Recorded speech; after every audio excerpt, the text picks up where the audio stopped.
Welcome to another episode of the Stampede. I'm your host, Stephen Foster, and this is the Shady Sports Network. The Mustangs are 2-0, and tonight on the show, we have the Dickies Barbecue Pit Player of the Game in week number 1, Garrett Pemelton. Garrett, welcome to the show. How's it going? Garrett, please tell Mustang Country where you're from. All right, so I'm a born Texas native. Parents were split up, so I traveled back and forth between Glendon, Minnesota, and Harlingen, Texas. So kind of back and forth between there. Was able to have a great college career playing at 4 different colleges, 2 different universities. One was in Minnesota, 2 of those were in North Dakota, and 1 was out in Colorado as well. Fantastic. Yes, hey, sir. So the Mustangs are 2-0, off to a fantastic start. Many of the talking heads around this league had the Mustangs finishing near the bottom. How good does this 2-0 start feel? It's only the beginning. It's 2-0 right now, but after every game, we got 24 hours to celebrate. Then we're on to the next team. We got a really focused team. All of us have the same mindset, so it's looking really good. Week 1, you were an absolute beast on the field. Week 2, we saw you with a giant wrap on your hand. When did you sustain the injury, and did it affect your play in the last game? Not really. And how do you feel going into this week's game? Yeah, so the injury it happened in the late third quarter of the last game of the first game. I'm sorry, and then it happened when I was getting a sack. One of the blitzing linebacker, he came in, and then as he was running through the gap, my hand hit him. So it was one of those like freak accidents, like one movement wrong, and that's what happened right there. But I just taped it up, finished the rest of the game. I ended up getting another sack after that. Did my thing, and overall, it would be nice to have the right hand, but since I can't use it, I just act like it's not there, and I just play football, so. And going into this next game, respect to the Bandits being 2-0 as well. They're a solid program, so we're just going to have to prepare and keep our undefeated streak going. And like you said, the Mustangs take on the Sioux City Bandits in the home opener for their next matchup. How excited are you to run out in front of your home crowd, and what is the one thing you'll be focusing on in preparation for that game? Oh, I'm pumped, man. Just ready to get this atmosphere going, ready to feel the energy from the Gillette fans, voted the #1 fan base in the CIF. I'm really excited to see why, and really excited to be an impact player in this game, focusing on the game. I'm watching their offense. I'm watching their O-line. I don't want to say too much, but we're breaking them down. I'm breaking all their plays down, play by play, player by player, but we're going to get it down. Both offense and defense are playing at a high level early on. What do you think, or what do you attribute this early success to? Hands down, great coaching. Coach Walker, Coach Grade, one of the best coaching staffs that I've been a part of, and best players. They were great players in arena ball, which gives them an absolute advantage to coaching in this. They know all the little tricks and little hints, you know what I mean? So I've had a lot of good plays, yes, but a lot of my plays have came off of coaches' calls and me just putting 100% effort. I'm always asking wide receivers about the difference between outdoor ball and indoor ball and the adjustments that they have to make. Any adjustments for defensive linemen like yourself, or is it still the same situation as usual? Get after the quarterback. Yeah, it's ultimately the same goal, get after the quarterback, but now the change is coming into how I'm getting after the quarterback. On the outdoor field, I'm, used to rushing that 7, even a wide 9, sometimes 6-eye. But indoor, we got to be real close to that tackle or to that guard, missing that extra alignment. We can't get upfield like we can in outdoor football. So I've been trying to play it a little more patient than flying upfield right away, For sure. You guys endure long bus rides to get to each venue, and the Mustangs are coming off back-to-back road trips. What are some of the things you guys did to entertain yourselves on the road? Honestly, on the way there, we're pretty locked in. It's a really quiet bus ride on the way there. A lot of us were just taking naps, getting ready for the game, watching film. However, on the way back, like I said, 24 hours to celebrate. So we're celebrating on that bus ride for sure. I love it. All right, Garrett, this is a four-point play segment. It's going to be 4 random rapid-fire questions. Are you ready? All right, let's do it. I lost you there. All right, Garrett, here we go. A TV show that you secretly enjoy. The Viking. Last person you argued with. Andre on Fortnite. One thing you refuse to share. I will never tell you. Favorite game to play. Favorite game to play. I'm gonna go Game of Life. Game of Life. I love it. Thank you, Garrett, for playing. Yes, sir. All right, so defensively, you guys have been creating a lot of turnovers and setting up your offensive nicely. How has learning from Coach Walker been for yourself in this defense? It's been awesome. Like I was saying earlier, one of the best coaching staffs I've ever been a part of. This guy, he's just got the knowledge of indoor football down, specifically indoor. He's got a great resume for it, and he's just been doing a phenomenal job of coaching us all up, motivating us, and getting us to the tee of what will be a championship program here.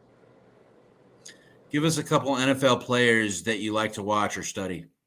Myles Garrett, he's been OG right there. That's been Jadeveon Clowney was someone who I really admired growing up watching. I liked seeing him in college. He was awesome.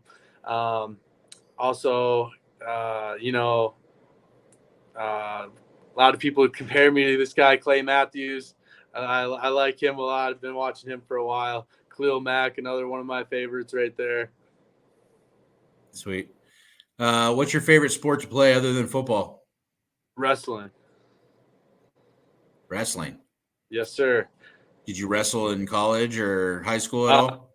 So in high school, I triple crowned in North Dakota U.S. State, and then that was my sophomore year of high school. And then my senior year, I made it to the Minnesota State Finals. I ended up taking second. It was a good match, but did the one move wrong, and match ended. So, wow. But I really like wrestling because it builds character, and you got to be really mentally tough for it.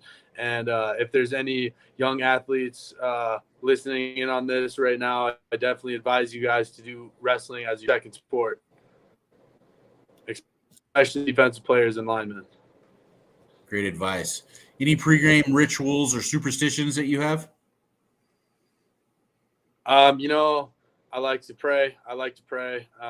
And then I try to talk to my ones who have lost in this, on this world, who are no longer here anymore. I'll talk to them, just give me some motivation. I'm still here. You know what I mean? And then other than that, just getting locked in and getting the guys going. You're big, athletic, fast. Any of your parents or siblings athletes? Yeah, so actually, both my sisters were great dancers in high school, and then they did other sports besides that, but they really focused on dancing when they got to the varsity level and stuff. After that, my sister Hannah did cheerleading in college for a year, and then now she's actually went to Brazil and got certified as a world yoga instructor. So she's out in Denver, Colorado. Actually, she has her own studio out there.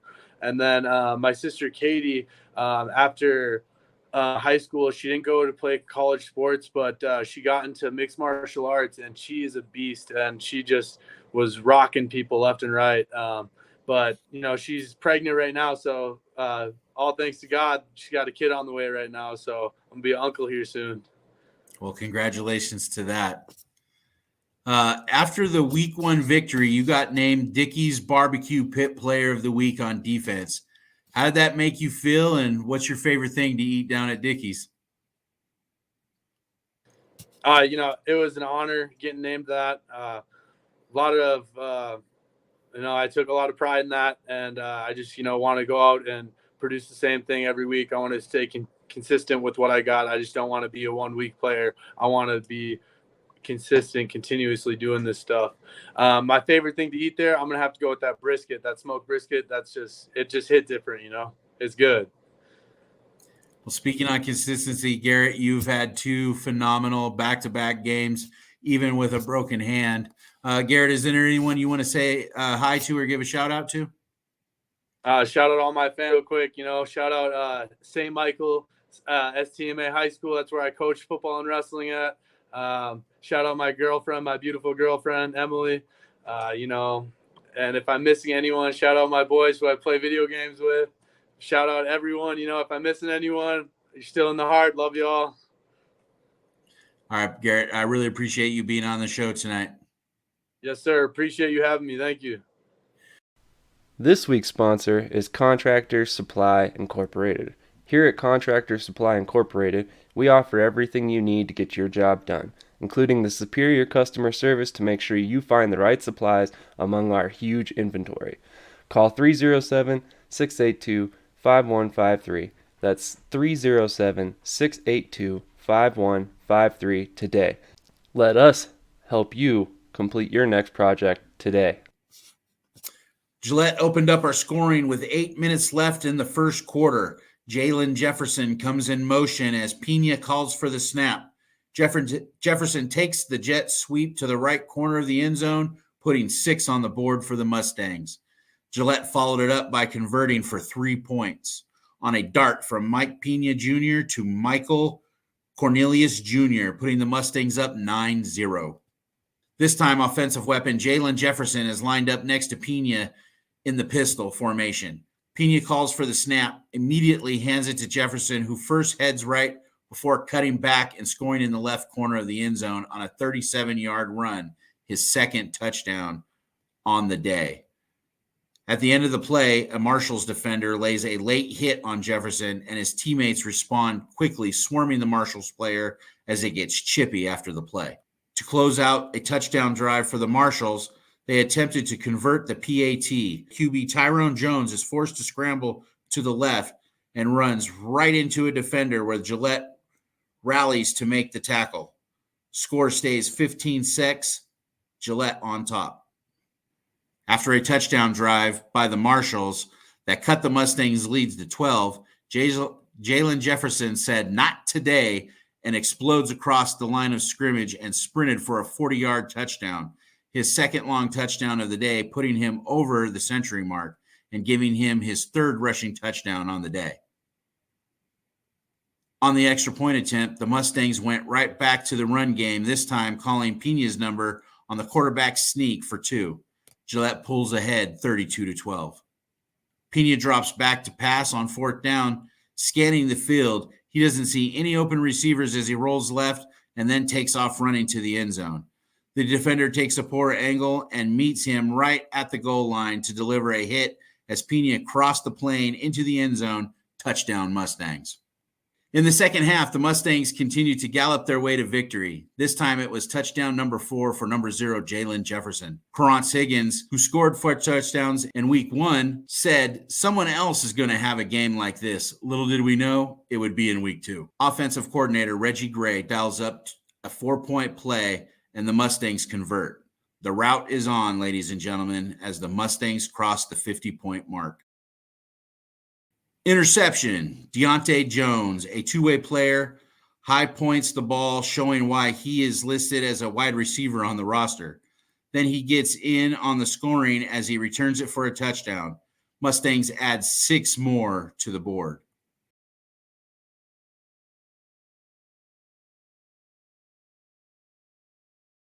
With the game firmly in the bag, backup quarterback Josh Hollins again entered the game for the second week in a row. He would immediately throw a long touchdown pass and followed up with a run for a conversion.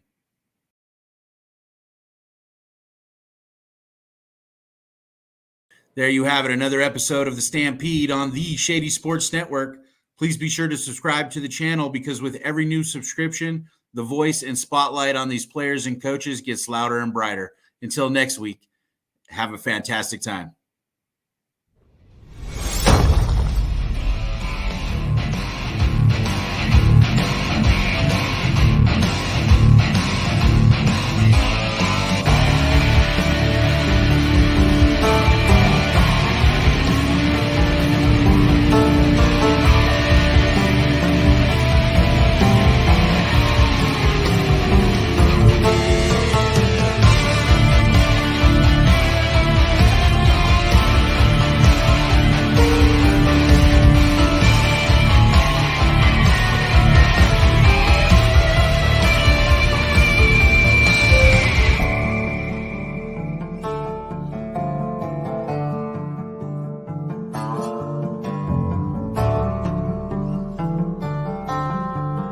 Bye.